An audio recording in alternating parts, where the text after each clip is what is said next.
எங்க இருக்கிறானே அவரை பார்க்கவே முடியல. ஏன்னு சொன்ன பஸ் சிக்னல் லாஸ் ஆயிடுச்சு, வேலை செய்யப்படுது.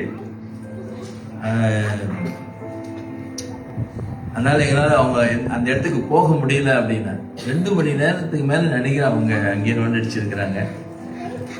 தெரியல, ஒரு வேளை நாங்கள் போயிருந்தாலும் அந்த கேஸ் தான் ஆயிருக்கும் போல. ஆனால் கர்த்தரை ஸ்தோத்திரம், கடைசியில் எப்படி பாசம் கூப்பிட்டு வந்துட்டாங்க. கூப்பிட்டு வந்து ஒரு நல்ல சம்பளம் வாங்கி கொடுத்து மறுபடியும் விட்டுட்டாங்க. அல்லேலூயா. ஏதோ நன்மையாக தான் நான் நினைக்கிறேன், நிறைய நன்மையாக இருக்கலாம். கர்த்தருக்கு ஸ்தோத்திரம். ஸோ இந்த வேலையில நம்ம திருவிருந்துக்கு நம்ம போவோம், ராம்போஜனத்துக்கு போகலாம். ராம்போஜனம் என்பது, திருவிருந்து என்பது உங்களுக்கு நிறைய தடவை நான் சொல்லியிருக்கிறேன். இது திராட்சை ரசமும் அப்பமும் என்று நம்ம இதை எடுக்கிறோம். ஆனால் அந்த திராட்சை ரசத்துலேயும் அப்பத்துலேயும் அப்படி ஒன்றும் விசேஷம் இல்லை. ஆனால் விசேஷம் என்னவென்று சொன்னால், பைபிள் சொல்லுது, என்னை நினைவு கூறுங்கள் என்று அப்படி சொல்லுது. Remember me what I do for you. நான் உங்களுக்காக என்ன செஞ்சேன் அதை நினைவு கூறுங்க. அப்போ ஒவ்வொரு தடவையும் நம்ம இந்த திருவிருந்தில் பங்கு பெறும்போது, அந்த ரொட்டியை நம்ம எடுக்கும் போதும் திராட்சை ரசத்தை எடுக்கும் போதும், ரொட்டியை நம்ம எடுக்கும்போது என்ன நினைவு கூறணும்னா, எனக்காக அவருடைய சரீரம் உடைக்கப்பட்டது, எனக்காக அவருடைய சரீரம் பிக்கப்பட்டது, என்னுடைய பாடுகளை ஏற்றுக்கொண்டு என்னுடைய துக்கங்களை அவர் சுமந்தார் அப்படின்னு நினைக்க சொல்றார் ஆண்டவர். அது மட்டும் இல்லாம நம்முடைய ஜீவனுக்காக தம்முடைய ரத்தத்தை சிந்திருக்கிறார் இல்லைங்களா. உயிர் எங்க இருக்குன்னு கேட்டீங்கன்னா அது ரத்தத்துல தான் இருக்கு இல்லையா, ஜீவனை. சோ நமக்கு ஜீவனை கொடுக்கும்படியாக இயேசு தம்முடைய ஜீவனை கொடுத்திருக்கிறார். ஆனால் அதை நினைவு கூறுங்கள், உங்களுக்காக நான் என் உயிரை கொடுத்திருக்கிறேன், உங்களுக்காக என்னுடைய சரீரத்தை நான் கொடுத்திருக்கிறேன். இதை நினைவு கூர்ந்து உங்க வாழ்க்கையில நீங்கள் நான் என்ன விரும்புகிறனோ, என்னுடைய சித்தம் என்னவோ அதை செய்யுங்கள் என்று சொல்லி ஆண்டவர் இந்த திருவிருந்தை ஏற்படுத்தி வைத்தார். ஸோ அதனால் இதை நம்ம திருவிருந்து எடுக்கும் பொழுது நாம் அவருடைய மரணத்தை நாம் நினைவு கூறுகிறோம். எனக்காக இயேசு அடிபட்டார் அப்படின்னு சொல்லி. அவரு அடிபட்டு 2000 வருஷம் ஆயிடுச்சு, 2000 வருஷத்துக்கு மேலே ஆயிடுச்சு. இப்பயும் அதை நம்ம நினைக்கணுமா அப்படின்னு கேட்டீங்கன்னா, உயிர் இருக்கிற வரைக்கும் நினைக்கணும். ஏன்னா அவர் நமக்காக செய்த அந்த தியாகத்தினால இல்லைங்களா. இல்லைன்னா நமக்கு உட்காந்துருக்க முடியாது. ஆண்டவருடைய ரட்சிப்பு நமக்கு வந்திருக்கார். ஸோ அவர் செய்த மாபெரும் தியாகத்துக்காக அவருக்கு நாம நன்றி சொல்லுவோம். கர்த்தர் இன்றைக்கும் அநேக காரியங்களை செய்து கொண்டு வருகிறார். அல்லேலூயா. ஆனால் அருமையானவர்களே, முடிந்த வரைக்கும் நம்ம மற்றவங்களுக்கு சாட்சி சொல்ல வேண்டும், இயேசு குறித்து நம்ம சொல்ல வேண்டும். அது நம்ம மேல விழுந்த கடமையாக இருக்கிறது. வேதம் சொல்லுகிறது, சுவிசேஷத்தை சொல்லாவிட்டால் சுவிசேஷத்தை சொல்லாவிட்டால் உங்களுக்கு ஐயோ. எத்தனை பேருக்கு ஐயோ வேணும்? ஐயோ வேணான்னா நீங்க சுவிசேஷம் சொல்லணும். உங்க கையில உங்க பேக்ல கண்டிப்பா ஒரு ட்ரெக்ஸ் ஆச்சு நீங்க வச்சுக்கொள்ளுங்க. ட்ரெக்ஸ் இருக்கணும். பார்க்குறவங்ககிட்ட நீங்க என்ன செய்யலாம், சுவிசேஷத்தை நீங்க சொல்லலாம். ஏன்னா உங்களுக்கு ஒருத்தர் சொல்லலைன்னா இன்னைக்கு நீங்க இங்க இருக்க மாட்டீங்க. நமக்கு ஒருத்தர் சொன்னதுனால நம்ம இங்க வந்திருக்கிறோம். அதே மாதிரி எத்தனையோ ஆத்துமாக்கள் இன்னைக்கு எனக்கு இயேசு பத்தி சொல்ல மாட்டாங்களா, என் பிரச்சனையை யாருன்னா சொல்ல முடியாதா, இந்த பிரச்சனையிலிருந்து எனக்கு விடுதலை கிடைக்காதான்னு நிறைய பேர் இருக்கிறாங்க. ஆக நம்ம சந்திக்காத வரைக்கும் இது தெரியாது, சந்திச்சாதான் நமக்கு தெரியும். இல்லையா. நான் வெள்ளிக்கிழமை சொன்னேன், நமக்கு ஒரு இடம் தெரியல, ஒரு கடைக்கு போறோம், இல்லை ஒரு இடத்துக்கு போறோம், தெரியலன்னா என்ன செய்வோம், யாரையாச்சும் விசாரிப்போம் இல்லையா, யார்ட்டையாச்சும் கேட்போம். அப்பெல்லாம் வெக்கப்படுறது கிடையாது. நம்ம போய் கேட்குறோமே, அவங்க நம்மளை பற்றி என்ன சொல்லுவாங்க, நம்மளை பார்த்து அவங்க ஒரு மாதிரியை பார்ப்பாங்களா, அப்படிலாம் நம்ம யோசிக்கிறது கிடையாது. நேராக போனால் எங்க இந்த அட்ரஸ் எங்க இருக்கு சொல்லி கொடுக்குறது சொல்லுங்கன்னு கேட்கலாம். அங்கெல்லாம் வெக்கப்படுறது இல்லை. ஆனால் இயேசு பற்றி சொல்றதுக்கு மட்டும் நமக்கு ரொம்ப வெக்கமா இருக்கு, ரொம்ப கூச்சப்படுறோம் அவரை பற்றி சொல்றதுக்கு. வாய் ஏன்? ஏன்னா பைபிள் சொல்லுது, பூர்ண அன்பு பயத்தை பொறுமை தள்ளுமா, சரிங்களா. ஸோ முழுமையான அன்பு நமக்கு இருக்கும் என்றால் நம்ம பயப்பட வேண்டிய அவசியமே இல்லை. இயேசு பத்தி தாராளமா நம்ம சொல்லலாம். ஏற்றுக்கொள்ளுவர்கள் ஏற்றுக்கொள்ளட்டும், ஏற்றுக்கொள்ளாதவங்கனால நம்ம அவங்களால நமக்கு எந்த வித பாதிப்பும் வரப்போவது கிடையாது. ஆனா நீங்க சொல்லலைன்னா தான் பிரச்சனை. ஏன்னா ரத்த பலியை தேவன் நம்ம கிட்ட கேட்பார். அதனால இந்த நாட்களிலே முடிஞ்ச வரைக்கும் ஆண்டவரை இயேசுவை சொல்லுங்க, சுவிசேஷம் சொல்லுங்க. அவங்க ஆண்டவரை தெரிஞ்சு கொள்ளணும். இன்னொரு நாளைக்கு அவங்க ஆண்டவர் மேல நிற்கும் போது எனக்கு இயேசு பத்தி யாருமே சொல்லலைன்னு சொல்லக்கூடாது இல்லையா? சொல்லலை, இந்த ஆளை நான் பார்த்தேன், இந்த கிறிஸ்டியனை நான் பார்த்தேன், அவங்க என்ன இயேசு பத்தி உங்களை பத்தி எனக்கு சொல்லலை ஆண்டவரேன்னு சொன்னா அந்த ரத்தப்படி நம்ம மேல வரும். அதனால் முடிஞ்ச வரைக்கும் நீங்க பார்க்கறவங்கிட்ட எல்லாம் இயேசு பத்தி சொல்லுங்க. பயப்படாதீங்க, தேவன் உங்களோடு கூட இருக்கிறார். ஆமென், அல்லேலூயா. சரி, நம்ம திருவிருந்துக்கு போகலாம்.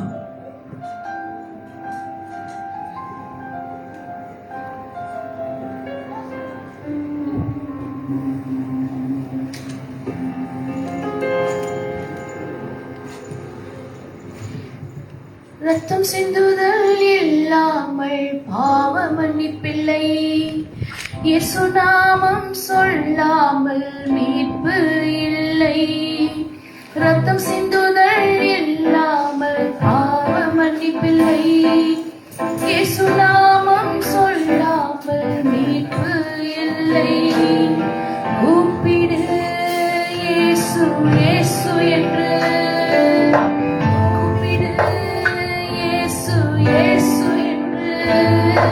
உன் குறைகள் எல்லாம் நிறைவாக்கி நடத்திடுவார், குறைகள் எல்லாம் நிறைவாக்கி நடத்திடுவார்.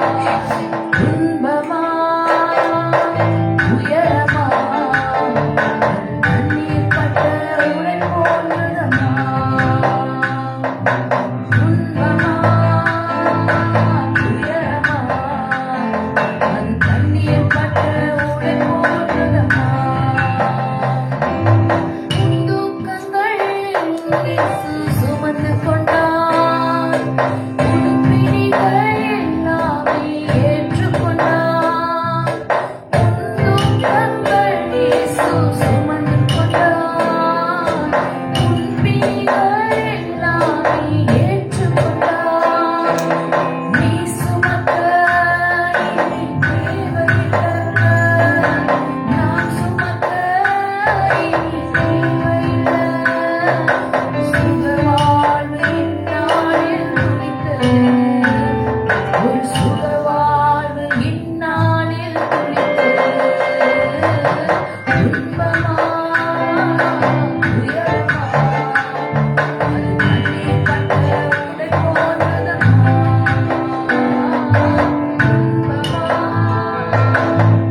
காட்டி கொடுக்கப்பட்ட அந்த ராத்திரியிலே இயேசு அப்பத்தை எடுத்து ஸ்தோத்திரம் பண்ணி அதை பிட்டு, நீங்கள் வாங்கி புசிங்கள், உங்களுக்காக பிக்கப்படுகிற என்னுடைய சரீரமாய் இருக்கிறது, என்னை நினைவு கூறும்படி இதை செய்யுங்கள் என்றார். போஜனம் பண்ணின பின்பு அவர் அந்தபடி பாத்திரத்தை எடுத்து, இந்த பாத்திரம் இரத்தத்தினாலாகிய புதிய உடன்படிக்கையா இருக்கிறது, என்னை நினைவு கூறும்படி இதை செய்யுங்கள் என்றார். ஆகையால் எந்த மனுஷனும் தன்னைத்தானே சோதித்து அறிந்து இந்த அப்பத்தை புசித்து இந்த பாத்திரத்திலே பானம் பண்ண கடவன். ஏனெனில் அபாத்திரமாக போஜனம் பண்ணுகிறவர்கள் அவருடைய சரீரம் என்னதென்று நிதானித்து அறியாதனாலே தாங்களுக்கு ஆக்கணி திருப்பு வரும்படி போஜனம் பண்ணுகிறார்கள். எது நிமித்தம் உங்களில் அநேகர் பலவீனரும் வியாதி உள்ளவருமாய் இருக்கிறார்கள், அநேகர் நித்திரையும் அடைந்திருக்கிறார்கள். ஆகினாலே நம்மை நாமே சோதித்து அறிந்தால் நாம் நியாயத்திற்கப்படும். கண்களை மூடி நம்ம ஜெபிக்கலாம். நேசிக்கிறதான நல்ல தகப்பனை, இந்த அருமையான நேரத்துக்காக நாங்கள் ஜெபிக்கிறோம். ஆண்டவரே, இந்த திருவருளில் பங்கு பெறும்படியாக நீர் கொடுத்த இந்த நல்ல தருணத்துக்காக, சலாக்கியத்துக்காக நாங்கள் நன்றி செலுத்துகிறோம்.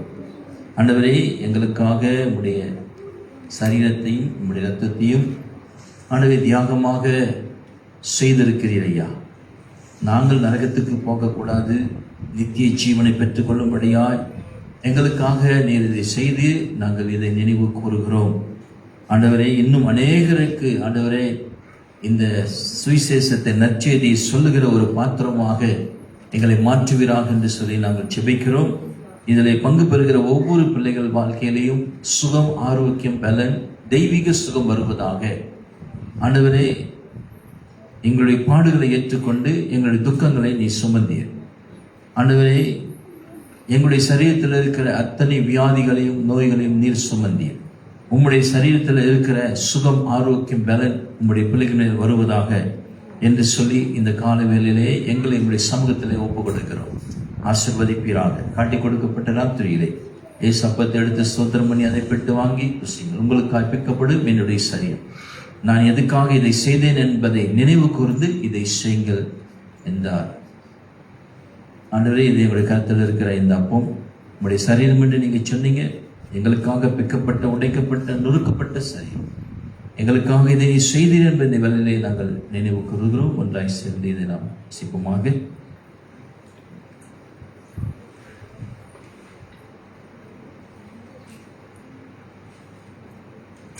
போஜனம் பண்ணின பின்பு அந்தபடியை பாத்திரத்தை எடுத்து, இது என் ரத்தத்தினால் ஆகிய புதிய உடன்படிக்கையாக இருக்கிறது. இது உங்களுக்காக சித்தப்படுகிற என்னுடைய ரத்தம். எதுக்காக இந்த ரத்தத்தை நான் உங்களுக்காக சிந்தினேன் என்பதை நினைவு கூறுங்கள். நினைவு கூர்ந்து இதை செய்யுங்கள் என்றீர் ஆண்டவரே. ஆண்டவரே, ரத்தத்திலே ஜீவன் இருக்கிறது, சமாதானம் இருக்கிறது, விடுதலை இருக்கிறது. ஆண்டவரே, பரலோகத்துக்கு போவதற்கு உம்முடைய ரத்தமே அல்லாமல் ஒருத்தரும் ஆண்டவரே பிதாவிடத்தில் போக முடியாது என்பதற்காக நீர் உம்முடைய ரத்தத்தை சிந்தி உம்முடைய ரத்தத்தின் மூலமாக எங்களை கழுவி சுத்திகரித்திருக்கிறீர் ஆண்டவரே. இன்றைக்கு ஆண்டவரே, இந்த ரத்தத்தை நாங்கள் நினைவு கூறுகிறோம். எங்களை சுத்திகரிக்கப்பட்ட ஒரு ரத்தம், பிதாவிடத்திலே போவதற்கு எங்களை தகுதிப்படுத்துகிற ஒரு ரத்தம் என்பதை இந்த வேளையிலே நாங்கள் நினைவு கூறுகிறோம். ஆண்டவரே, இது ரத்தம் என்று சொன்னீர், ரத்தமாக நினைவு கூறுகிறோம். ஒன்றாக இதை நாம் பணமாக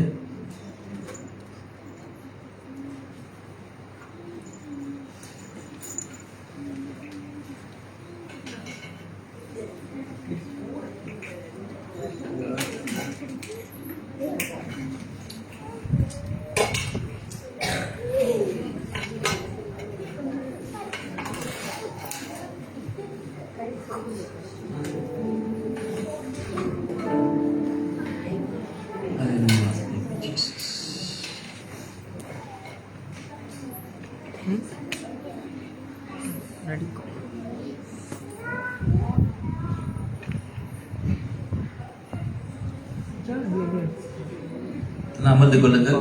அப்படி நீங்க பாத்ரூம் போனா போயிட்டு வந்துருங்க. இதுக்கு பிறகு நீங்க பாத்ரூம் போக முடியாது, கதவு அடைக்கப்படும்.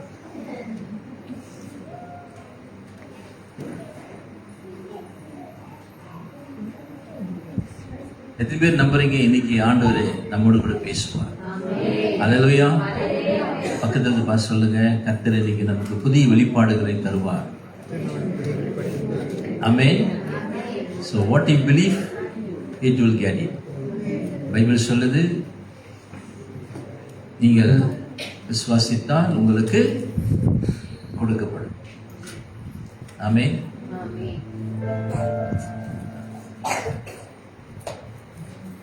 இயேசு உயிர்த்தெழுந்த பிறகு அந்த மகதலேனாள் மரியாள் இல்லைங்களா, அந்த கல்லறையில் போய் என்ன செஞ்சாங்க, இயேசு பார்க்க போனாங்க.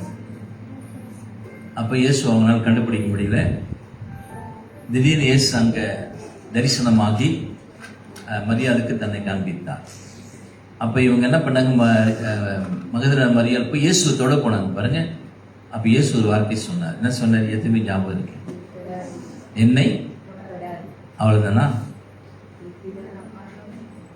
என்னை தொடாதீர், நான் இன்னும் மகிமை அடையவில்லை அப்படின்னு சொன்னார். அப்ப மகிமைனா என்ன? அது வாட் இஸ் த மகிமை? மகிமைன்னா என்னதுங்க? அப்படியே ஒரு காத்துல அப்படியே வந்து அனல் மாதிரி இப்படி வந்து அப்படியே நம்ம மேல அப்படியே, அது மகிமையா? அப்படியே நம்ம பின்னால் அப்படியே ஒரு பிரகாசமான ஒரு ஒளி, அது மகிமையா? மகிமை என்றால் என்ன? What is the glory?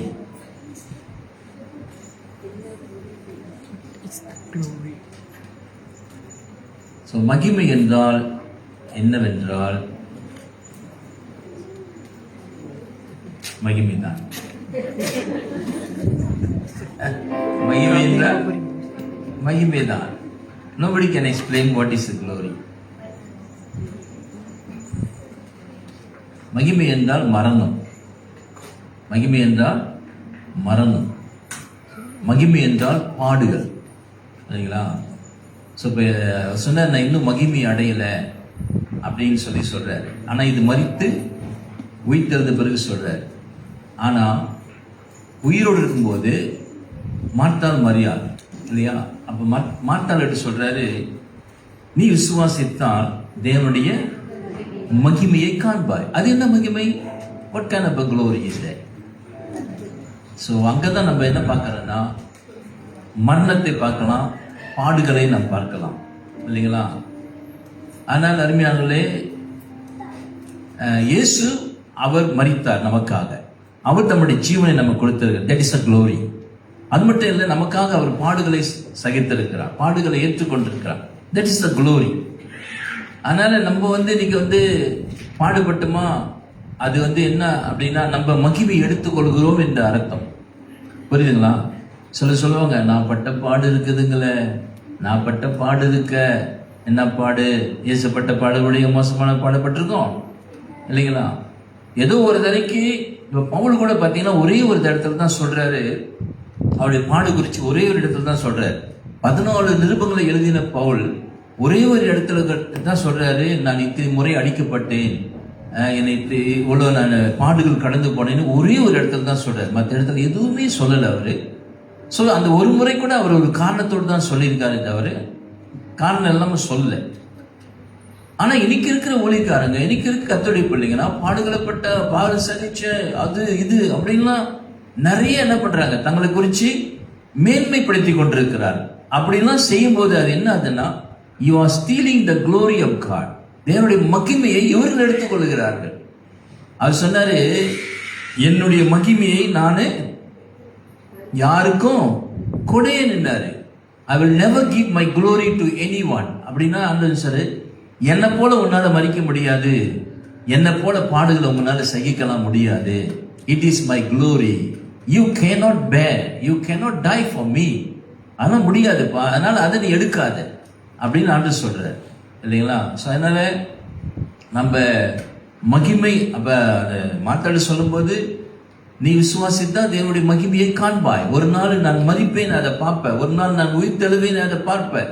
உனக்காக நான் பாடுகளை சகிப்பேன், நீ அதை பார்ப்ப. That is God glory. அல்லேலூயா. அதனால எல்லா மகிமையும், எல்லா கனமும், எல்லா துதியும் அவர் ஒருவருக்கே. அல்லேலூயா. All the glory, all the honour is belong to God. So தேவனுடையதை நம்ம எடுக்கக்கூடாது. ஸோ அதனால நம்ம மூலமா தேவன் மகிமைப்பட வேண்டும். அப்படின்னா நம்ம அவரை குறித்து சொல்லும் பொழுது அது அவருடைய நாமம் மகிமைப்படுகிறது. ஸோ இதை உணர்ந்து நம்முடைய வாழ்க்கையிலே நாம நடப்போம் என்றால் நிச்சயமாய் கர்த்தர் நம்ம மேல பிரியமா இருப்பார். அல்லேலூயா. எத்தனை பேர் நம்புறீங்க இயேசு உங்களுக்குள்ள இருக்கிறார்? எத்தனை பேர் நம்புறீங்க ஆவியானவர் உங்களுக்குள்ள இருக்கிறார்? எத்தனை பேர் நம்புறீங்க பிரசன்னம் உங்களுக்குள்ள இருக்கு? எத்தனை பேர் நம்புறீங்க வல்லம் உங்களுக்குள்ள இருக்கு? சத்தமா சொல்லலாம். இருக்குன்னா ஆமென் சத்தமா சொல்லுங்களேன். So Jesus is with you. The Holy Spirit is with you. God's presence is with you. Then why are you calling Jesus? இயேசு உங்களுக்குள்ள இருக்கும்போது இயேசுவே வார், இயேசுவே வார், இயேசுவே வார். அவர் எங்க இருக்காரு? வெளியே இருக்காரா, உள்ள இருக்காரா? அப்படியே அவன் கூப்பிட்டு இருக்கீங்க. ஏன் கூப்பிடுறீங்க? தெரியல. ஆவியானவர் எங்க இருக்காரு? நமக்குள்ள இருக்காரு. அப்ப ஆவியானவரே வார். வாரும் தூய ஆவியே. கேட்டா அது பாட்டு பாஸ்டர், பாட்டு அப்படிதான் படிக்கணும் அப்படின்னு சொல்லிங்க. நம்ம ஒரு மீனிங்கோடு தான் பண்ணணும் எல்லாத்தையும். பவுல் சொல்றாரு, நீங்கள் அர்த்தத்தோடு பாடுங்கள், அர்த்தத்தோடு ஜெபிங்கன்னு சொல்றாரு. ஸோ ஐ டோன்ட் நோ ஏன் இந்த ஒரு காரியம் நடக்குது அப்படின்னு சொல்லி நமக்கு தெரியாது. அதெல்லாம் பழகிருச்சு. அப்படியே பழைய வந்துட்டாங்க. அதனால வெளியே இருக்கிற ஆவியானவரே நீங்க உள்ளுக்கு வாங்க, வெளியே இருக்கிற ஆவியானவரே உள்ளுக்கு வாங்க. ஆவியானவர் சொன்னா நான் உள்ளதான் இருக்கிறேன், நான் உள்ளதான். ஏன் சொல்றேன்? நான் உள்ளதான் இருக்கிறேன், ஏன் என்னை கூப்பிட்டு இருக்கீங்க? ஐ ஆம் வித் யூ அப்படின்னு சொல்றாரு. அது எது வரைக்கும் இருக்கிறாரா? உலகத்தின் முடிவு பிறந்து இருக்கிறார், உள்ளுக்கே இருக்கிறார் ஆண்டவர். ஒண்ணு நீங்க அவர் வெளியே அனுப்பியிருந்தீங்கன்னா மேபி நீங்க அவர் மறுபடியும் கூப்பிட வேண்டியதா இருக்கும். ஆனா உள்ள இருக்கிற ஆண்டவரை நம்ம கூப்பிட வேண்டியதில்லை. என்ன சொல்ல? ஆண்டவரே, நீர் எனக்குள் இருப்பதற்காக நான் நன்றி சொல்லுகிறேன். Lord, I thank you because you are in me. ஆவியானவரே, எனக்குள்ள நீங்க இருக்கிறதற்காக உமக்கு நன்றி சொல்றேன் ஆண்டவரே. அப்படிதான் நம்ம சொல்லணும் இல்லையா? ஆவியானவரே வாரு, இயேசுவே வாரு எப்ப சொல்லணும்? ஆண்டவரே, புதிய ஜனங்களுக்குள் நீங்க போங்க, புதிய ஜனங்களுக்கு ஆவியானவரே நீங்க அவங்களுக்குள்ள இறங்கி கிரியை செய்யுங்க. Then we can talk like that. அப்படி பேசுங்க இல்லையா? ஆனா இருக்கிறவங்க கிட்ட நம்ம அப்படி சொல்றது அர்த்தமா இருக்கான்னு தெரியல. கர்த்தருக்கு ஸ்தோத்திரம். கொஞ்சம் தெளிவான எண்ணங்களோடு, தெளிவான சிந்தனைகளோடு நாம் யோசிக்கணும். வேதத்தை படிக்கும்போது ஆவியானவர்கிட்ட கேளுங்க, ஆண்டவரே இந்த வேத வசனத்தை நான் புரிந்து கொள்ள எனக்கு உதவி செய்யும். ஆண்டவர் அப்படி கண்ணை திறக்காம நம்ம வேத வசனங்களை புரிஞ்சு கொள்ள முடியாது.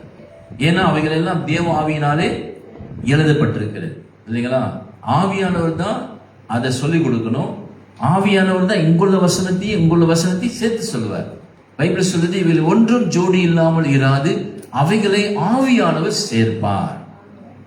ரெஃபரன்ஸ் அவர் தான் கொடுப்பார். அதனால பைபிள் நல்லா படிங்க, ஆண்டவருக்கு உண்மையா இருங்க, நிச்சயமாய் கர்த்தர் நம்மை ஆசீர்வதிப்பார். கைத்தட்டி பாஸ்டர் டேவிட் தாஸ் அவர்களை வரவேற்கலாம். நல்ல ஒரு மூத்த போதகர்.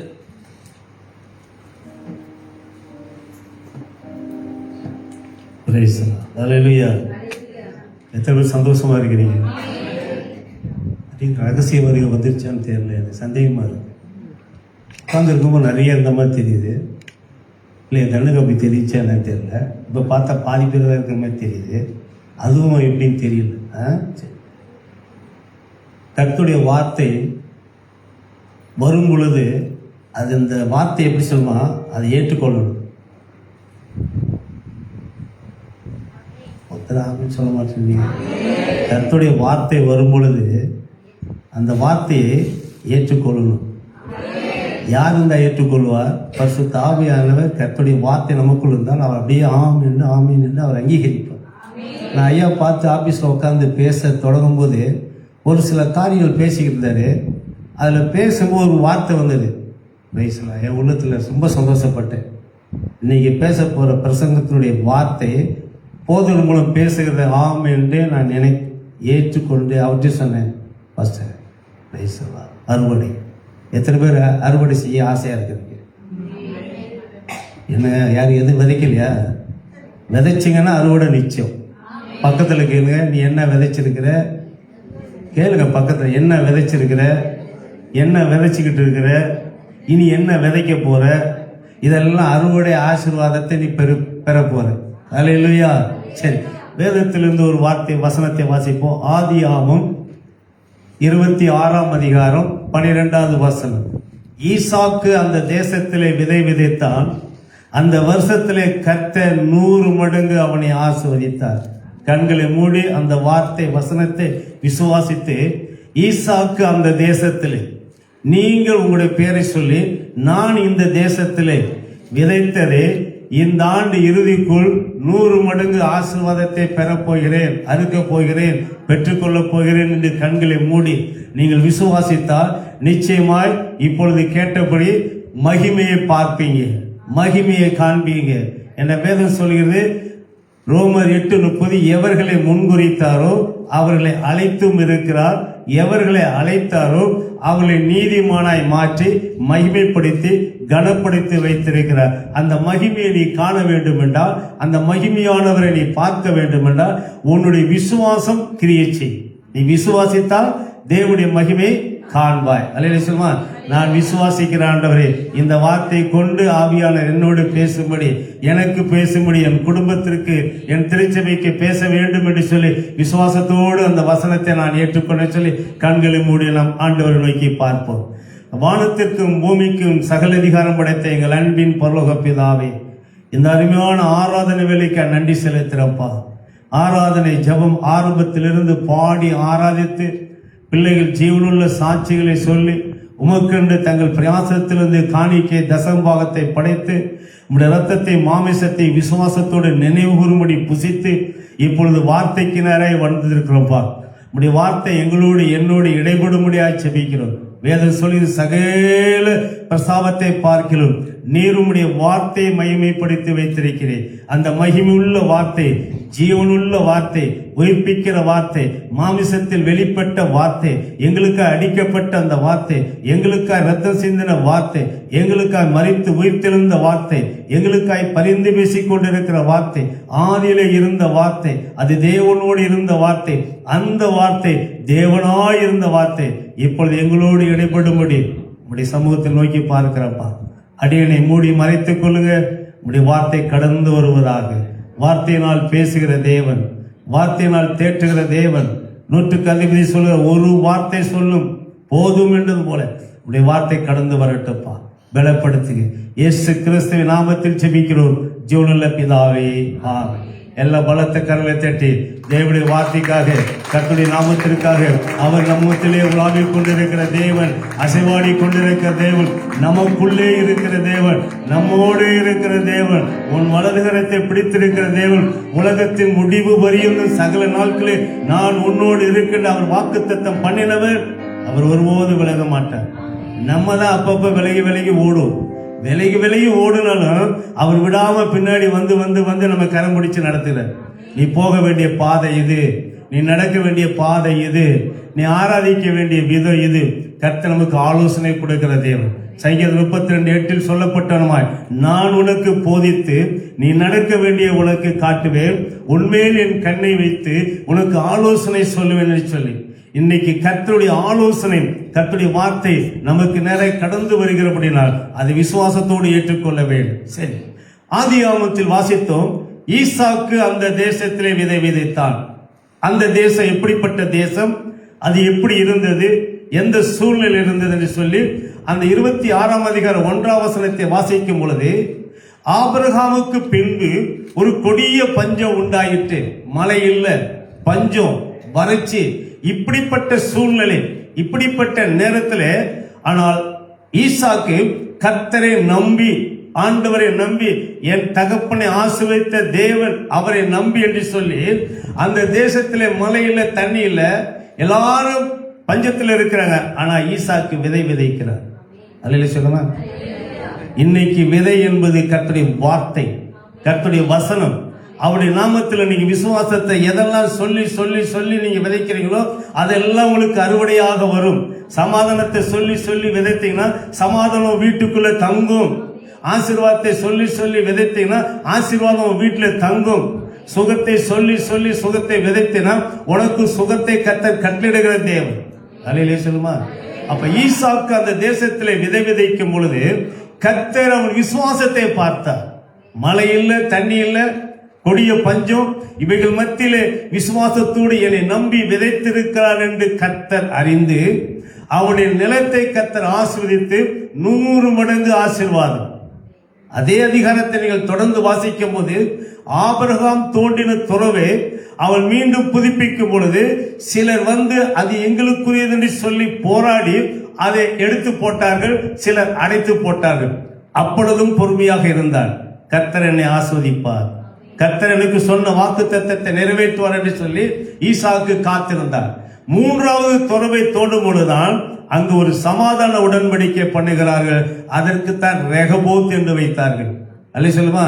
அந்த ஸ்தலத்துக்கு ரெகபோத், இன்னிலிருந்து உன் வீட்டுக்கு 100 மடங்கு ஆசீர்வாதம். நீ எதெல்லாம் ஆண்டவருக்கென்று விதைக்கிறாயோ, ஆண்டவருக்கென்று நீ மகிமையாய் கர்த்தருக்கென்று செய்கிறாயோ, அது 100க்கு 100 கர்த்தர் ஆஸ்வதிக்க போகிறார்.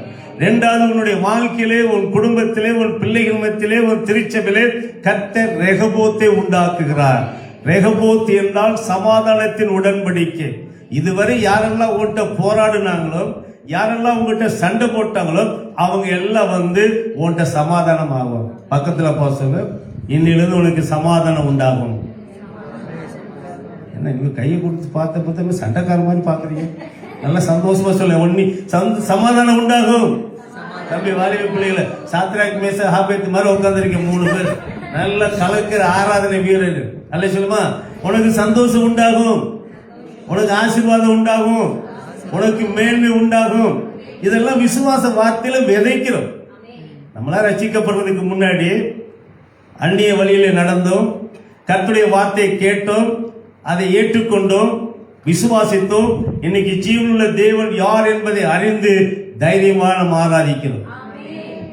நல்லா ரொம்ப மோசமா இருந்தவன்.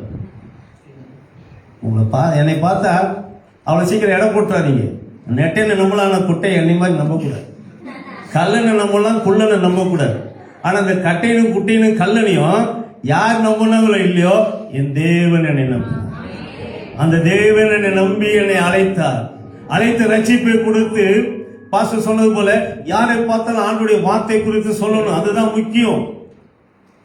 அதே சொல்லுமா, ஒரு இடத்துக்கு போறதுக்கு வழி தெரியல, எப்படி நம்ம வெக்கப்படாம போய் கேட்கிறோமோ நம்ம கேட்கணும். அது மாதிரி மற்றவங்களுக்கு ஆண்டவரை பத்தி சொல்லணும். அவங்களுக்கு போற பாதை எங்கன்னு தெரியல, அப்ப நாம் கண்டுகொண்ட பாதையை நீ சொல்லணும். நான் பரலோகத்தின் பாதையை கண்டுகொண்டேன், நீங்கள் வாங்க, நீங்கள் இயேசுவை ஏற்றுக்கொள்ளுங்கன்னு சொல்லி ஆண்டவருடைய வார்த்தையை சாட்சி சொல்லணும்.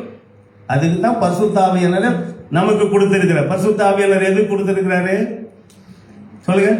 பரிசுத்த ஆவியானவர் எதுக்கு நமக்கு கொடுத்திருக்கிறார்? ரோமர் 5:5, நம்முடைய அன்பு, அவருடைய அன்பு நம்முடைய இருதயத்தில் ஊற்றப்பட்டிருக்கு. பரிசுத்த ஆவியானுடைய அன்பு இருதயத்தில் ஊற்றப்பட்டிருக்கு அன்பு. இரண்டாவது, பரிசுத்த ஆவியானவர் நமக்கு எதுக்கு கொடுக்கப்பட்டிருக்கிறார்? அப்போஸ்தலர் 1:8, பரிசுத்த ஆவி உள்ளத்தில் வரும் பொழுது நீங்கள் பலனடைந்து எருசலேமிலும் யூதாவிலும் சமரியாவிலும் பூமி எங்கும் எனக்கு சாட்சிகளாய் இருப்பீர்கள். ஆண்டவரை குறித்து சொல்றதுக்கு தான், சாட்சி சொல்றதுக்கு தான் நமக்கு கொடுக்கப்பட்ட பரிசுத்த ஆவியானவர். மற்றவர்கள் நேசிக்க, அன்பு காட்ட பரிசுத்த ஆவியானுடைய அன்பு நம்முடைய இருதயத்தில் ஊற்றப்பட்டிருக்கு. அல்லேலூயா சொல்லுமா? அல்லேலூயா, அல்லேலூயா. நல்ல வார்த்தையே. எப்படி நீங்க சொல்றது, நீங்க தேவை சொல்றதை பார்த்தா எனக்கே பயமா இருக்கு. நான் மாத்திக்கிட்டு சொல்றேன். அல்லேலூயா, அல்லேலூயா, அல்லேலூயா. எல்லா கன மகிமை துதி புகழ் எல்லாம் அவருக்கு தான். வெளிப்படுத்தல் 19:1 பிரகாரம். அல்லேலூயா சொல்லுமா? அப்ப விசுவாசத்திலே விதை விதைக்கும் பொழுது 100 மடங்கு ஆசீர்வாதத்தை ஈசாக்கு பெற்றுக் கொண்டது போல இந்த ஆண்டு இறுதிக்குள் உங்களை கர்த்தர் 100 மடங்கு ஆசீர்வதிக்க விரும்புகிறார்.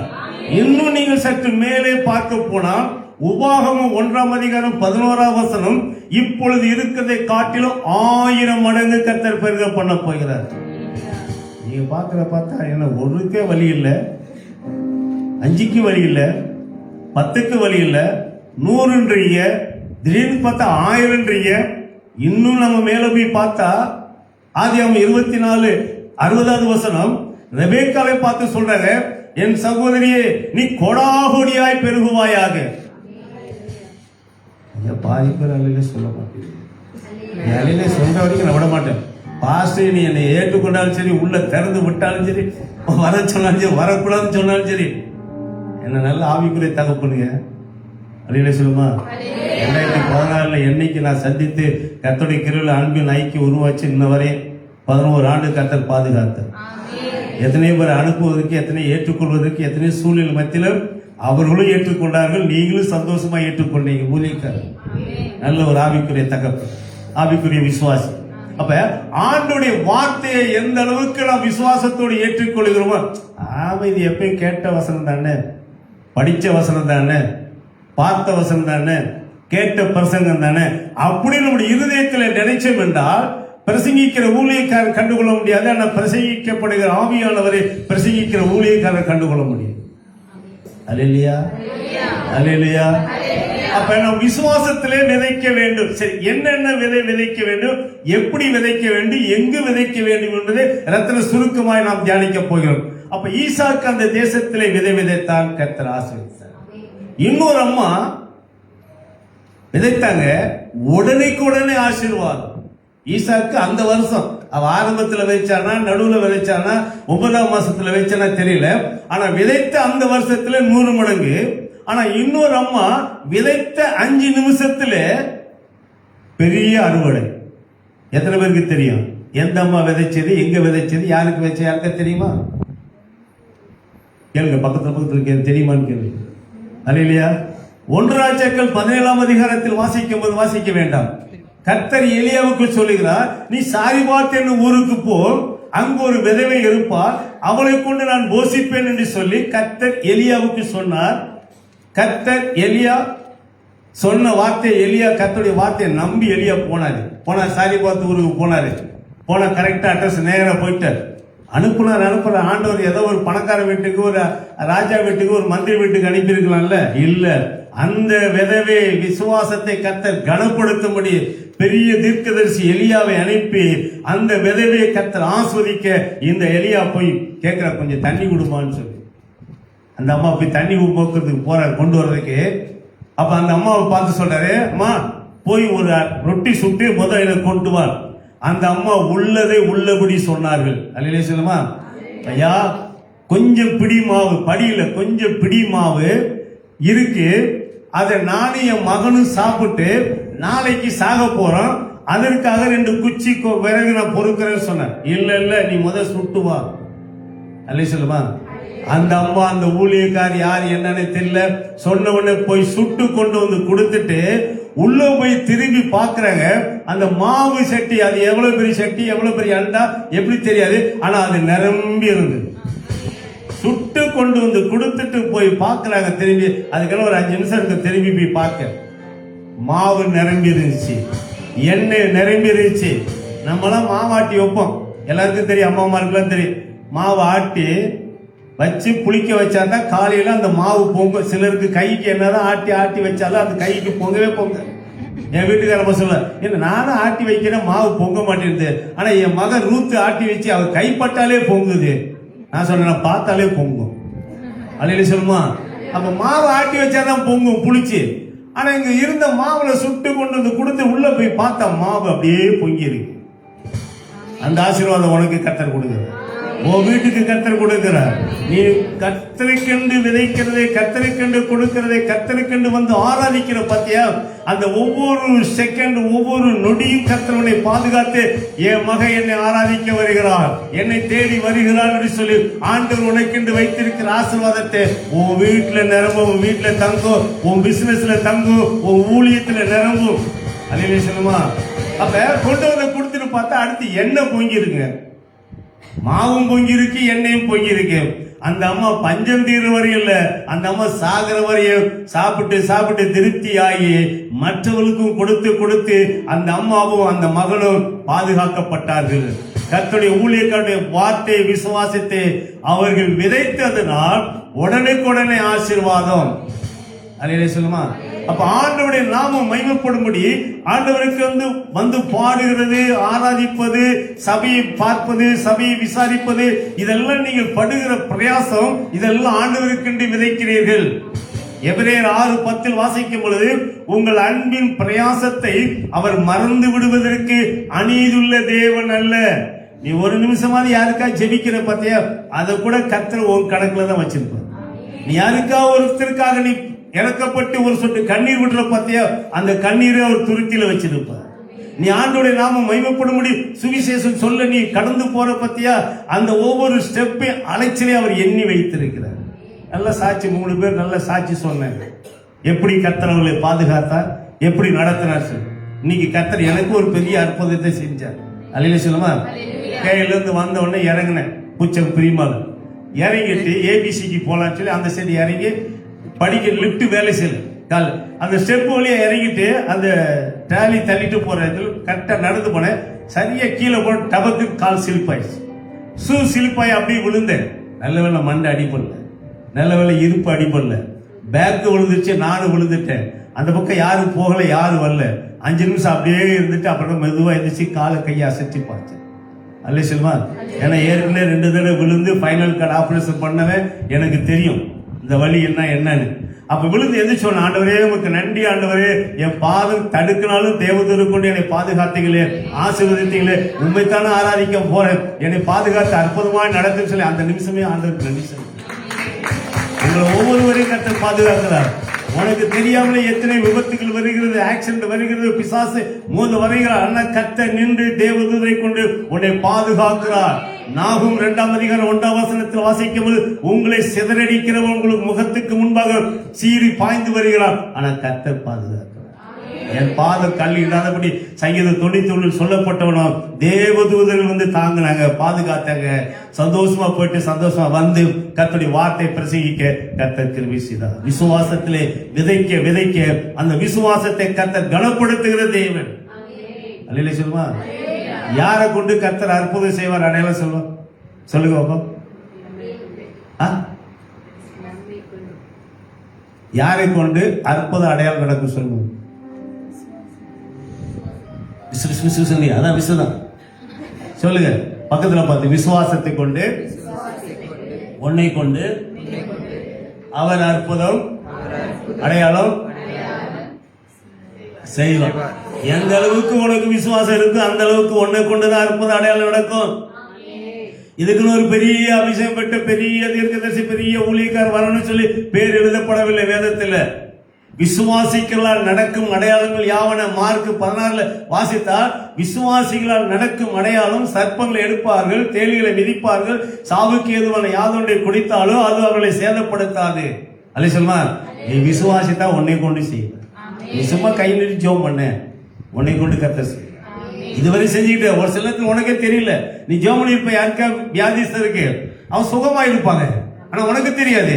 உன்னுடைய ஜெபத்தை கர்த்தர் கேட்டு அங்கு வசனத்தை அனுப்புகிறார். சங்கீதம் 107:20 தமது வசனத்தை அனுப்பி அவளை குணமாக்குகிறார்.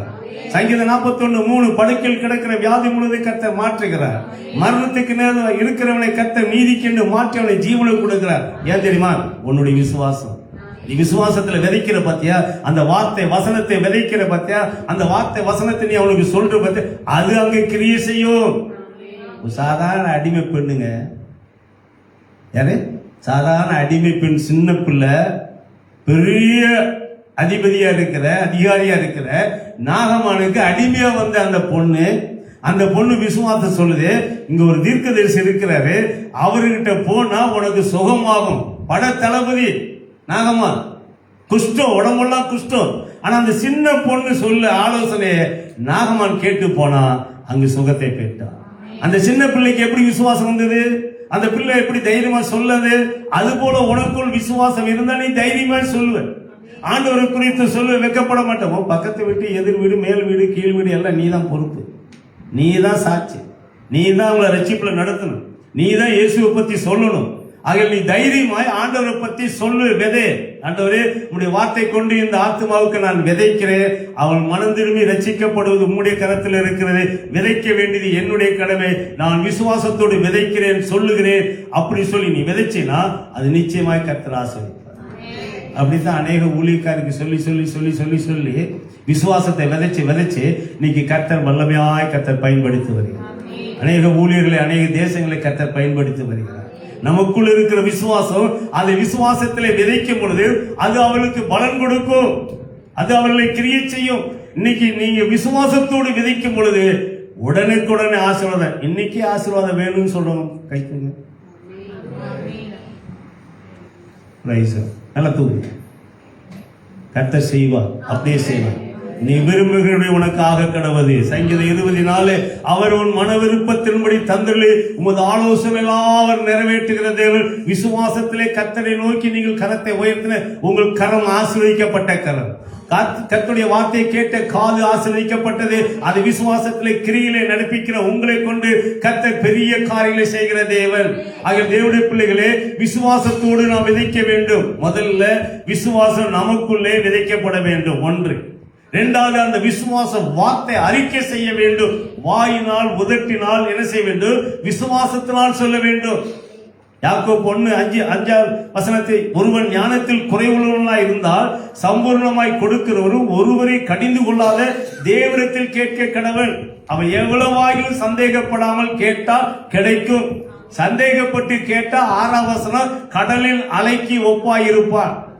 அவன் பெற்றுக்கொள்ள முடியாது.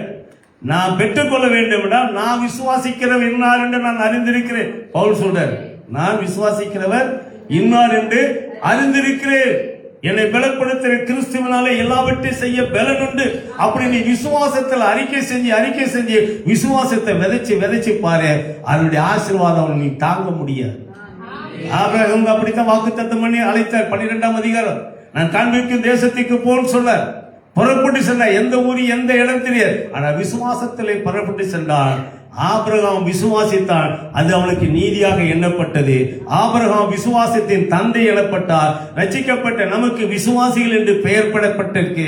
ஆக நீ விசுவாசத்தோடு விதைக்க வேண்டும். வார்த்தை மற்றவரை ஜெபிக்கும் போது சரி, பேசும்போது சரி, விசுவாச வார்த்தையே சொல்லி பாருங்க, அது அப்படியே கிரிச்சு உங்களுக்கும் நடக்கும், அவங்களுக்கும் நடக்கும்.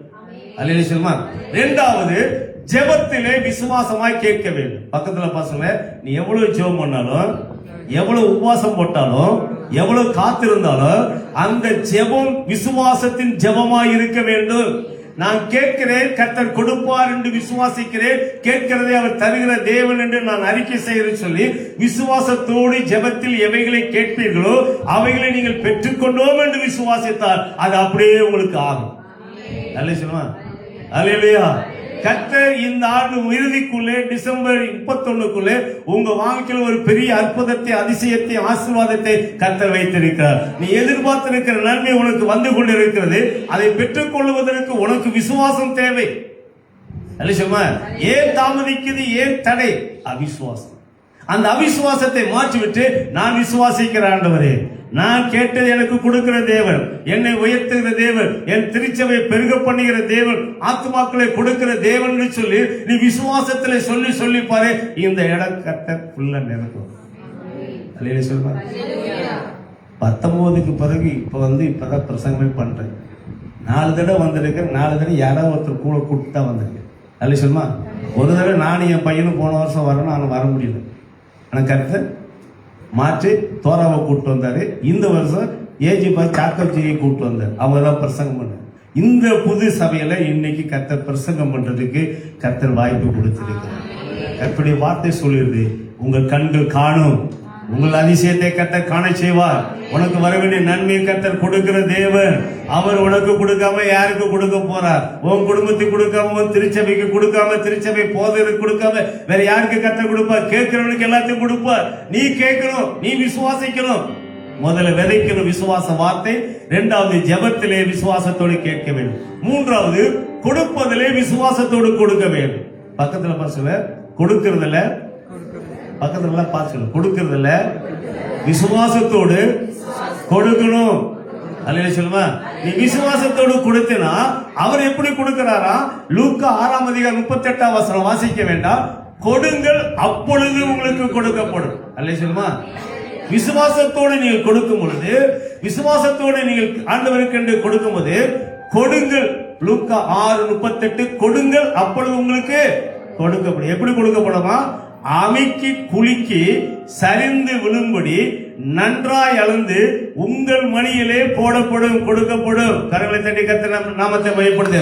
எவ்வளவு நெருக்கத்தில் நீ கொடுக்கிற, எவ்வளவு சூழ்நிலை கொடுக்கிற, அதெல்லாம் கர்த்தர் பார்க்கிறார். இவை எல்லாவற்றுக்கும் மேல நீ விசுவாசத்தோடு கொடுக்கிற பத்தியா, அந்த 7 விதவை எலியா தீர்க்கதரிசி கொடுத்தது போல, இந்த சிறு பெண் ஆலோசனை சொன்னது போல, உன் நெருக்கத்திலே ஆண்டவருக்கென்று, ஆண்டோடைய ஊழியத்திற்கென்று, ஆண்டோடைய நாமத்திற்கென்று விதைக்கிறதை கர்த்தர் பார்க்கிறார். அது அமைக்கி குலுக்கி சரிந்து விழும்படி நன்றாய் அளந்து உங்கள் மடியிலே கர்த்தர் கொடுக்க போறார். எத்தனை பேர் பெற்றுக்கொள்ள போறீங்க? நீங்க இதுவரை ஆண்டவருக்கென்று விதைத்தது, பட்டது, பாடுகள், பிரயாசங்கள், ஜெபம், விசுவாசம் எல்லாவற்றையும் கர்த்தர் பார்த்து அவர் நன்றாய் அளந்து உங்களுக்கு கர்த்தர் கொடுப்பார். வேதம் சொல்கிறது, சிறுக விதைக்கிறவன் சிறுக இருப்பார், பெருக விதைக்கிறவன் பெருக இருப்பான். இவை எல்லாவற்றையும் காட்டிலும் விசுவாசத்திலே விதைக்கிறவள் பெரிய காரியங்களே, பெரிய ஆசீர்வாதங்களை பெற்றுக்கொள்வார். நீ விசுவாசத்தோடு விதைக்கிறபடினால், ஆண்டவருடைய ஊழியத்தை தாங்குகிறபடினால், ஆண்டவரை ஆராதிக்கிறபடினால், ஆண்டவர் உன்னை அதிகமாய் கர்த்தர் ஆசீர்வதிப்பார். ஒரு இடத்தில் பார்க்கிறோம், சங்கீதம் 126 சங்கீதம் 5 வசனம் 6 வசனம், கண்ணீரோடு விதைக்கிறவன் கம்பீரத்தோடு இருப்பான். பக்கத்துல பாச, இதுவரையும் கண்ணீரோடு விதைச்ச, ஆனா நீ கம்பீரத்தோட இருக்க போற. இந்த மாசம் உனக்கு கம்பீரத்தின் ஆசீர்வாதத்தை கர்த்தர் வைத்திருக்கிறார். இதுவரை துக்கத்தோடு கடந்து வந்திருக்கலாம், வியாதியோடு கடந்து வந்திருக்கலாம், பலவீனத்தோடு கடந்து வந்திருக்கலாம், நீ கண்ணீரோடு விதைத்திருக்கலாம், ஆனால் கம்பீரத்தோடு இருக்க போற.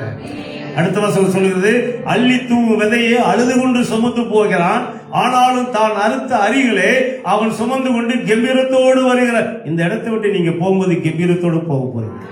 எத்தனை பேர் விசுவாசிக்கிறீங்க?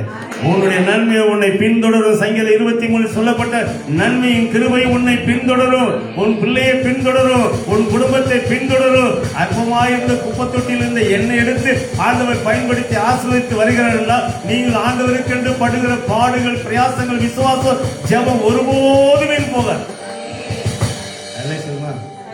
நான் பெருமைக்கு சொல்லல, கர்த்தருடைய கிருபை நாம மகிமைப்படும் சொல்றேன். மலேசியா தேசத்துக்கு இது 49வது முறை. ஒரு காலத்தில் 2 ரூபா 50 காசு பஸ் இல்லாமல் 40 கிலோமீட்டர் நடந்தேன். ஆனால் கர்த்தருக்கென்று விதைக்க விதைக்க விசுவாசத்தில் பெருக பெருக கர்த்தர் 49 தடவை கொண்டு வந்திருக்கிறார். நீ போன 49 தடவை திரும்ப போற. அல்லேலூயா சொல்லுமா. அப்ப ஆண்டவருக்கென்று நீ படுகிற பிரயாசம், விதைக்கிறத எல்லாம் கர்த்தர் பார்ப்பார். முதல்ல உன் விசுவாசத்தை பார்ப்பார். 2வது உன் விசுவாச ஜெபத்தை கர்த்தர் கேட்பார். 3வது நீ விசுவாசத்தோடு கர்த்தருக்கென்று கொடுக்கும் பொழுது கர்த்தர் உனக்கு அமுக்கி குலுக்கி சரிந்து விழுந்து நன்றாய் அளந்து உன் மடியிலே கர்த்தர் உனக்கு கொடுக்கிற தேவன். அது 100 மடங்கா இருக்கலாம், இல்ல 1000 மடங்கா இருக்கலாம், இல்ல ரெபெக்காளை வாழ்த்துவது கோடாகோடியா இருக்கலாம். அதை கர்த்தர் கொடுக்க காத்திருக்கிறார். அதை நீ பெற்றுக்கொள்ள நீ ஆயத்தமாக வேண்டும். ஆண்டவர் எனக்கு கொடுப்பார். அதான் யோபு சொல்றார், கர்த்தர் கொடுத்தார், கர்த்தர் எடுத்துக்கொண்டார், அவருடைய நாமத்துக்கு ஸ்தோத்திரம், மகிமை செலுத்தும். அல்ல சொல்லுமா. அந்த 42ஆம் அதிகாரத்திலே முன்னிலைமை பார்க்கலும் பின்னிலைமை இரட்டத்திலே ஆசீர்வதிக்கப்பட்டார். 10 பிள்ளைகளும் பிறந்தது. எல்லா ஆடு மாடு எல்லாம் இரட்டத்திலே என விசுவாசத்தோடு இருந்தது. அல்ல சொல்லுமா. ஆண்டுடைய நாமத்துக்கு மகிமையாக நீங்கள் காத்திருக்கிறது உங்களுடைய இருதயத்தை இழைக்க பண்ணும். ஆனால் நீங்கள் விரும்பினது உங்களுக்கு வரும் பொழுது ஜீவ விருட்சம் போல இருக்கும். இன்னைக்கு கர்த்தர் அந்த ஜீவ விருட்சத்தை கர்த்தர் கொடுக்க காத்திருக்கிறார். ஆண்டவர் உனக்கு என்று வைத்திருக்கிற நன்மை உனக்கு வரும். அல்லேலூயா சொல்லுமா. இந்த நன்மை எங்கிருந்து வருகிறது? யாக்கோப்பு 1:17, எந்த நன்மையான ஈவும் பூரணமான வரமும் ஜோதிகளின் பிதாவிடத்திலிருந்து இறங்கி வருகிறது. நீ இறங்கி வருகிறது. நீ போய் பாப்ப, ஆச்சரியப்படுவ. அடுத்த வாரம் சாட்சி சொல்லுவேன். கர்த்தர் உன்னை எப்படி நடத்தினார், எப்படி ஆசீர்வதித்தார், எப்படி கிடைக்காதது கிடைத்தது, வராதுன்னு நினைத்த வந்துருச்சு, தரமாட்டான்னு நினைச்ச தந்துட்டாங்க, ஆண்டவரை உயர்த்தினார், ஆண்டவருக்கே மகிமை என்று சொல்லி நீ கர்த்தரை மகிமைப்படுத்துற நாள் சீக்கிரம் வந்துருக்கு. அது இன்றைக்கே கர்த்தர் செய்கிற தேவன்.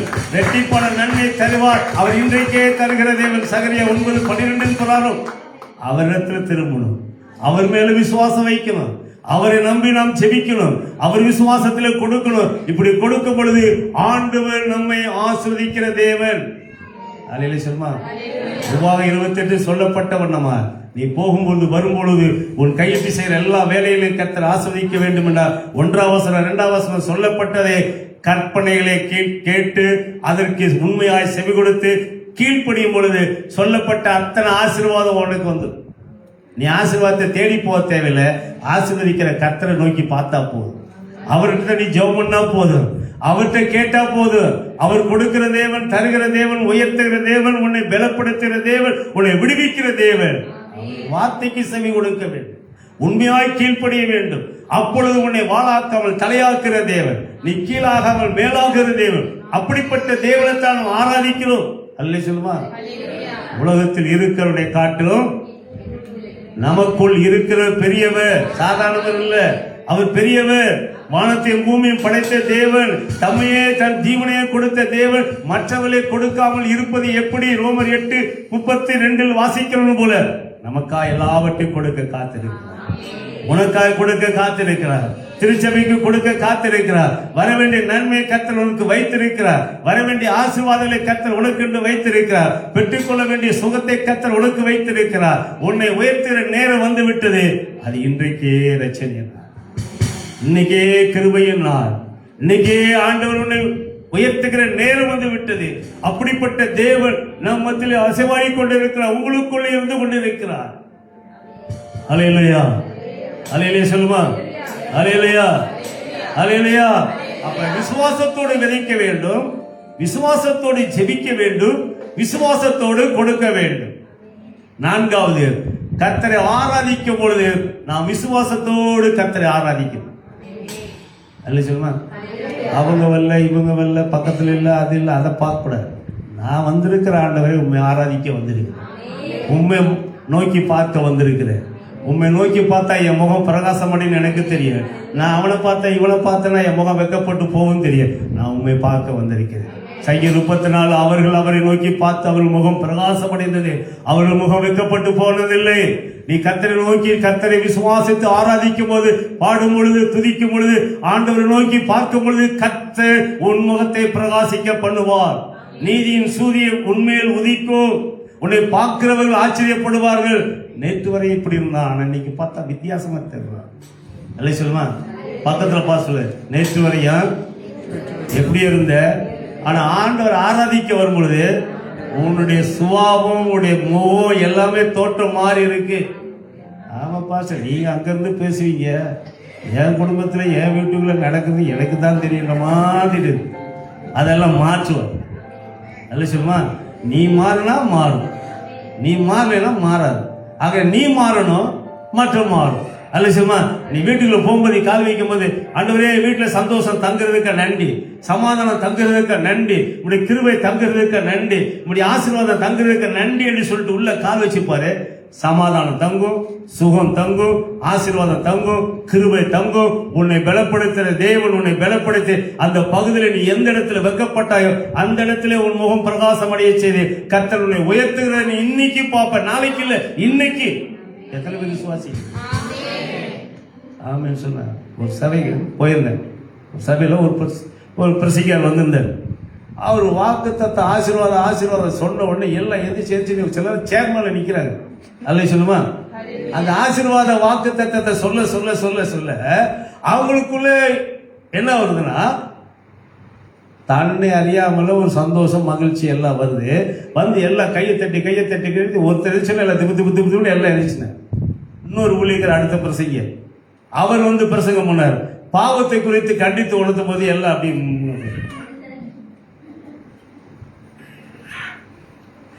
இல்லையா.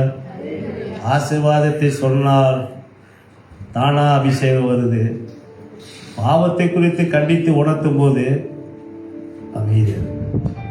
ஏன்னா யோவான் 16:8 அவர் வந்து பாவத்தை குறித்து, நீதி குறித்து, உலக தீர்ப்பை குறித்து, நியாய தீர்ப்பை குறித்து கண்டித்து உணர்த்துவார். ஆசீர்வாதம் யாரு வேணாலும் சொல்லலாம். அந்த ஆசீர்வாதத்தை கொடுக்கிற கர்த்தர் ஆசீர்வதிக்கணும். ஆனா பாவத்தை குறித்து பரிசுத்த ஆவியானவர் தான் கண்டித்து உணர்த்துவார். அந்த கண்டித்து உணர்த்தும் போது, ஆமே ஆண்டவரே நான் கீழ்ப்படுகிறேன், இப்படி வார்த்தைக்கு செவி கொடுக்கிறேன், இனி நான் மாறுகிறேன் அப்படி சொல்லி நீ ஒப்பு கொடுக்கும் பொழுது உன்னை அறியாமலே கர்த்தர் ஆசீர்வதிக்கிறதை பார்க்க முடியும். எத்தனை பேர் ஏற்றுக்கொண்டீங்க? ஆசீர்வாதத்தை விட கர்த்தருடைய அபிஷேகம் கண்டித்து உணர்த்துகிற பரிசுத்த ஆவியானவருடைய வார்த்தை தான் நமக்கு மிக முக்கியம்.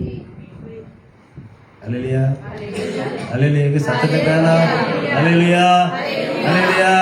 ஆசீர்வாதம் தேவைதான், ஆசீர்வாதம் வரும். ஆனா கண்டித்து உணர்த்தும் போது அதுக்கு செவி கொடுத்து கீழ்ப்படிந்து உன்னை ஒப்பு கொடுக்கும் பொழுது ஆண்டவர் உன்னை பரிசுத்தப்படுத்துகிறது. அந்த தேவன் உன்னை பரிசுத்தப்படுத்தும் பொழுது சகல ஆசீர்வாதம் விட்டு. ஏன் இன்னைக்கு சிலருக்குலாம் வருது, ஏன் நிக்க மாட்டேங்குது, ஏன் தங்க மாட்டேங்குது, ஏன் சமாதானம் இல்லை, ஏன் நிம்மதி இல்லை? எல்லாம் இருந்து சமாதானம் இல்லை, நிம்மதி இல்லை. ஏன்? அவங்களுடைய நோக்கம் வெறும் ஆசீர்வாதம் ஆசீர்வாதம் ஆசீர்வாதம். உலகத்தான் இந்தியாவில் அம்பானி பணக்காரன், கோடீஸ்வரன், பணம் இருக்கு, வயிறு இருக்கு, எல்லாம் இருக்கு, நச்சிப்பு இல்லை, சமாதானம் இல்லை, சந்தோஷம் இல்லை, ஆனா ஒண்ணுமே இல்லாத ஏழை விதவை வீட்டுல சந்தோஷம் இருக்கு, மகிழ்ச்சி இருக்கு. உன் வீட்டுல நிம்மதி இருக்கு, உன் வீட்டுல ரட்சிப்பின் கம்பீரம் இருக்கு. நீ கர்த்தரை துதிக்கிற, எது இருந்தாலும் இல்லைனாலும் கர்த்தரை துதிக்கிற பத்தியா, ஆராதிக்க வர்ற பத்தியா, அதைத்தான் கர்த்தர் பார்க்கிற தேவன். அல்லேலூயா. அவருடைய இருதயங்களை ஆராய்ந்து அறிகிற தேவன். உன் விசுவாசம் முதல் அறிக்கை விதை, உன் விசுவாசம் ஜெபத்திலே ஜெபம் விதை, உன் விசுவாசம் ஆண்டவருக்கு என்று கொடுப்பதிலே உற்சாகமாய் விதை கர்த்தர் கொடுப்பார். நான்காவது என்ன சொன்ன?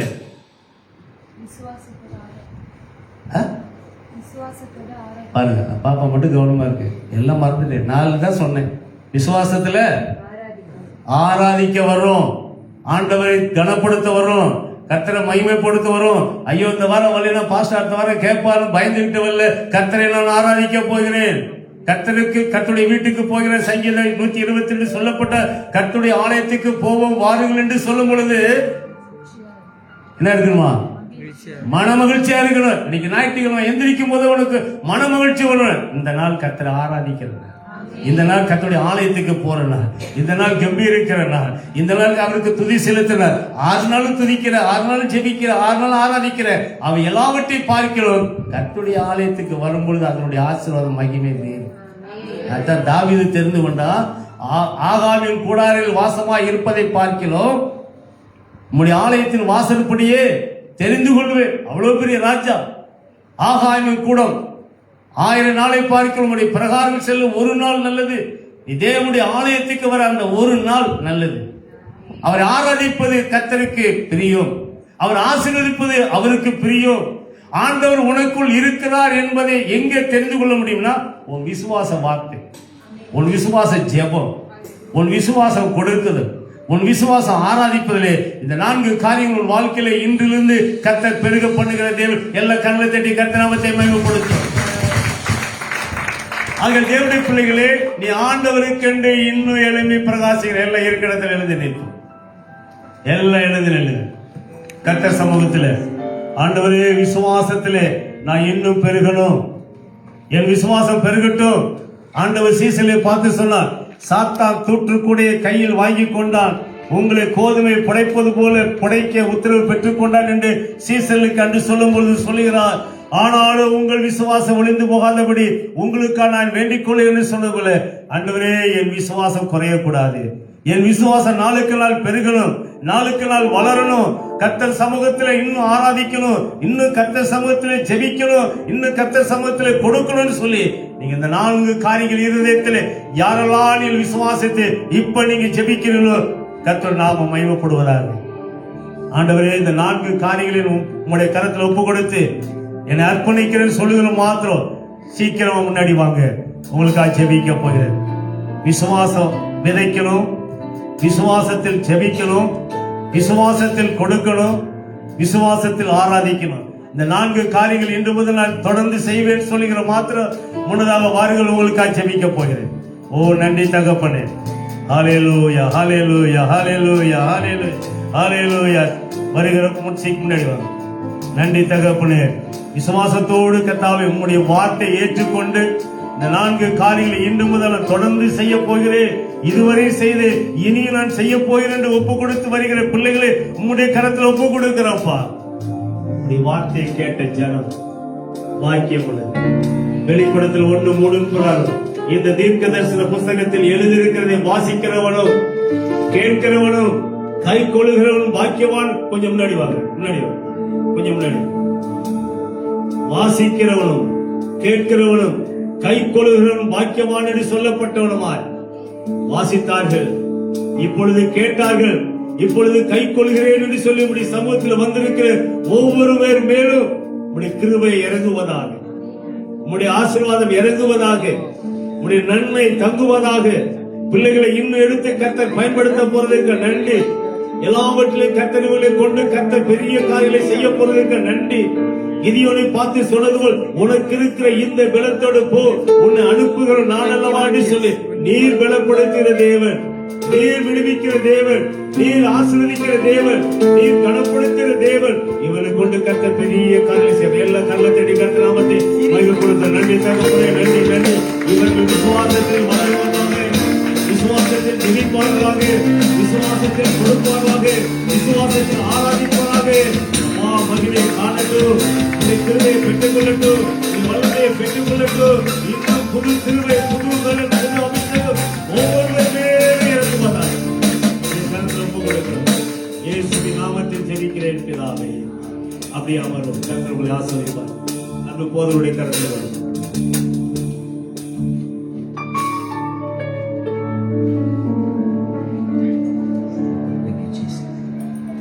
நல்ல ஒரு அருமையான ஒரு செய்தியை கர்த்தர் நமக்கு கொடுத்தார். நிச்சயமாக இது உங்களுக்கு ஆசீர்வாதமாக இருந்திருக்கும் என்று நான் நம்புகிறேன். அதுக்கு ஏற்ற விதத்திலே நம்முடைய வாழ்க்கையை நாம் அமைத்துக் கொள்வோம் என்றால் நிச்சயமாக கர்த்தர் நமக்கு இன்னும் பெரிய காரியங்களை அவர் செய்வார். அல்லேலூயா. எழுந்திருந்து நம்ம ஜெபம் பண்ணி நம்ம ஆசீர்வாதத்தை பெற்றுக்கொள்ள போகிறோம். அல்லேலூயா. கொஞ்ச நேரம் நம்ம ஆண்டவர் நன்றி சொல்லுவோம். ஆண்டவர் செய்த வேதம் சொல்லுகிறது, அவர் செய்த சகல உபகாரங்களையும் மறவாதீர்கள் என்று வேதம் சொல்லுகிறது. அதனாலே அவர் செய்த உபகாரங்களை மறவாதபடிக்கு கர்த்தர் நமக்கு இன்றையும் நமக்கு நன்மை செய்திருக்கிறார். அல்லேலூயா. அவரை ஸ்தோத்திரிக்கிறோம். ஒவ்வொரு நாளும் ஆண்டவரே எங்களை வழிநடத்தி வருகிறேன். ஒவ்வொரு நாளும் எங்களை பாதுகாத்து வருகிறீர். ஒவ்வொரு நாளும் எங்களை ஆசீர்வதிக்கிறீர். அதற்காக ஸ்தோத்திரிக்கிறோம் ஆண்டவரே. ஆண்டவரே, இந்த உலகத்திலே சொந்தமென்று சொல்லிக் கொள்வதற்கு நீர் ஒருவர் மட்டும்தான் இருக்கிறீர் ஆண்டவரே. அதனாலே நாங்கள் உண்மை நன்றியோடு கூட நாங்கள் ஸ்தோத்திரிக்கிறோம். நன்றியோடு கூட நாங்கள் துதிக்கிறோம் ஐயா. இதுவரைக்குமாக எங்களை நடத்தினீர், இதுவரைக்குமாக எங்களை பாதுகாத்தீர், இதுவரைக்குமாக எங்களை ஆசீர்வதித்தீர் ஐயா.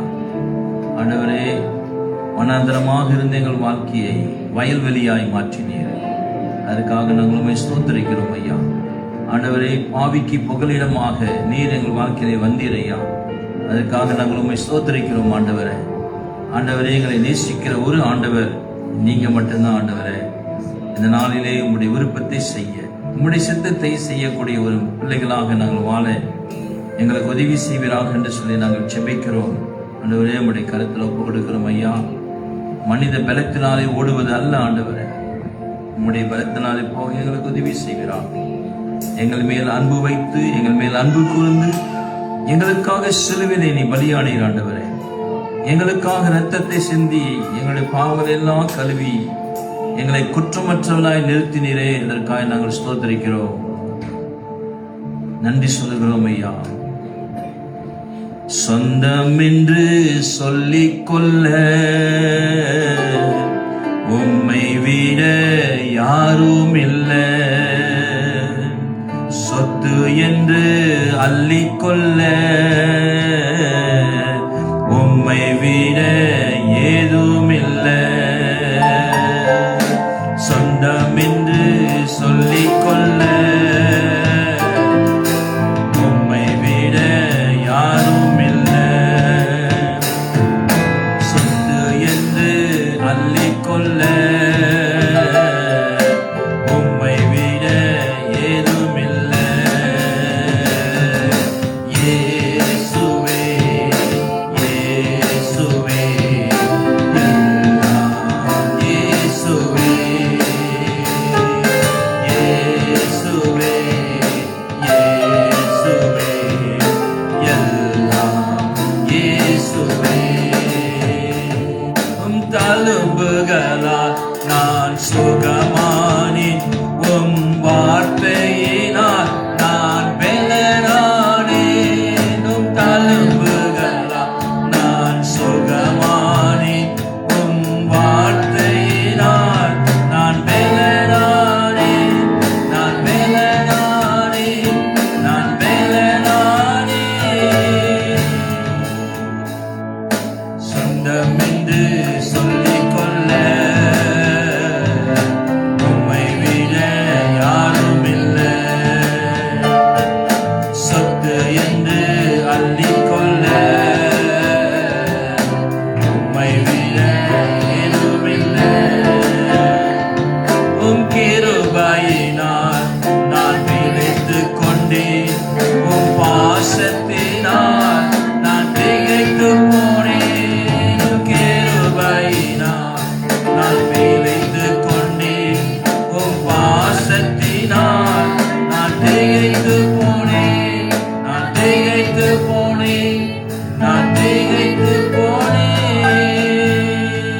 நன்றி சொல்லி உடைய கருத்தில் எங்களை ஒப்பு கொடுக்கிறோம் ஆண்டவரே. ஆண்டவரே, உடைய பிள்ளையுடைய வாழ்க்கையில நீ நடத்துகிற எல்லா விதங்களுக்காக உம்மை ஸ்தோத்திரிக்கிறோம் ஐயா. ஆண்டவரே, 6 நாட்கள் ஆண்டவரே உலகத்தின் வாழ்க்கையிலே அவர்கள் வாழப் போகிறார்கள். அந்த 6 நாட்களுக்கான பலனை ஆண்டவரே இந்த நாளிலே உம்முடைய சமூகத்தில் வந்த உம்முடைய பிள்ளைகள் நிச்சயமாய் அதை பெற்றுக் கொள்வார்கள். ஆண்டவரே, வேதம் சொல்லுகிறது, பலப்படுத்துகிற கிறிஸ்துவினாலே எல்லாவற்றையும் செய்ய பலன் உண்டு. ஆவிக்குரிய காரியங்களிலும் சரீர பிரகாரமான காரியங்களிலும் உம்முடைய பிள்ளைகள் செய்வதற்கான எல்லா பலத்தையும் நீர் கொடுத்து நடத்துவீராக என்று சொல்லி நாங்கள் செபிக்கிறோம் ஐயா. ஆண்டவரே, நீர் நியமித்திருக்கிற இந்த ஓட்டத்திலே பொறுமையோடு ஓட உதவி செய்வீராக. இந்த உலகத்துக்கு ஒத்த வேஷம் போடாமல் உம்முடைய சித்தம் உடைய பிரியம் என்னதென்று பகுத்தறியத்தக்கதாக மனம் புதிதாகிறதுனாலே மறுரூபமாகுவார்களாக. அநேக புதிய காரியங்களை நாங்கள் பார்க்கிறோம் ஐயா. அநேக புது புது சம்பவங்கள் இன்றைக்கு வந்து கொண்டிருக்கிறது ஆண்டவரே. ஆனால் ஆண்டவரே, வாழ்க்கையிலே ஒரு புதிய மாற்றம் வர வேண்டும் என்று நாங்கள் செபிக்கிறோம் ஐயா. மனம் ஒரு மாற்றத்திலே வர வேண்டும் என்று சொல்லி நாங்கள் செபிக்கிறோம். உங்களுடைய கருத்தில் ஒப்பு கொடுக்கிறோம். பிள்ளைகளை ஆசீர்வதிங்க, பலப்படுத்துங்க, உற்சாகப்படுத்துங்க ஆண்டவரே. எல்லாவற்றையும் உங்களுடைய சமூகத்தில் ஒப்பு கொடுத்து இயேசுவின் நாமத்திலே செபிக்கிறோம் ஜீவனுள்ள நல்ல பிதாவே. என் ஆத்துமாவே கர்த்தரை ஸ்தோத்திரி, என் முழுவதுமே அவருடைய பரிசுநாமத்தை ஸ்தோத்திரி. என் ஆத்துமாவே கர்த்தரை ஸ்தோத்திரி, கர்த்தர் செய்த சகல உபகாரங்களை மறவாதே. ஆமென். நம்முடைய கர்த்தராகிய இயேசு கிறிஸ்துவின் கிருபையும் பிதாவாகிய தேவனுடைய அன்பும் பரிசுத்தாவுடைய அன்பின் ஐக்கியமும் அவர் வருகை மட்டும் இன்றும் இப்பொழுதும் எப்பொழுதும் நம்மோடு கூட இருப்பதாக. கர்த்தர் உங்களை ஆசீர்வதிப்பாராக. நம்ம ஒரு சந்திச்சு நம்ம கடந்து போவோம். You want to visit your friends? இந்த ஃப்ரெண்ட்ஸை நீங்கள் விசிட் பண்ண போனீங்கன்னா விசிட் பண்ண போங்க, நல்ல கிஃப்ட் வாங்கி போங்க, அவங்கள வாழ்த்துங்க. கர்த்தர் உங்களை ஆசீர்வதிப்பார்.